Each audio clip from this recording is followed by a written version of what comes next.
Tampang wanita siram air cabai ke santri ternyata istri pimpinan Ponpes di Aceh. Sosok wanita yang siram air cabai ke santri berusia 15 tahun sampai botaki rambut di Aceh Barat. Adapun sosok wanita yang tega menyirami santri pakai air cabai sampai menjerit kepanasan ternyata istri pimpinan pondok pesantren Ponpes di Aceh Barat. Sosok istri pimpinan pondok pesantren Ponpes di Aceh Barat tersebut berinisial NN.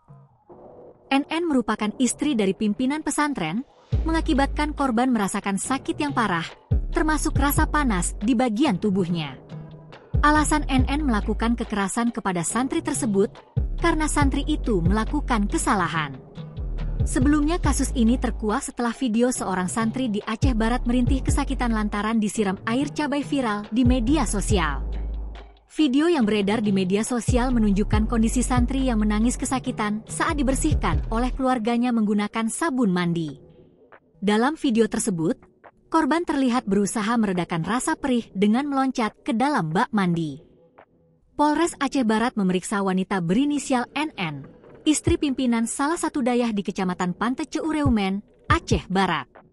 Wanita ini diperiksa sebagai terlapor atas dugaan menyiram air cabai terhadap seorang santri berusia 13 tahun di dayah tersebut, Senin, 30 September 2024. Terlapor melakukan hal ini sebagai hukuman karena santri ini ketahuan merokok, sehingga kasus yang videonya itu sudah viral tersebut dilaporkan pihak keluarga korban ke Polres Aceh Barat, Selasa, 1 Oktober 2024, malam.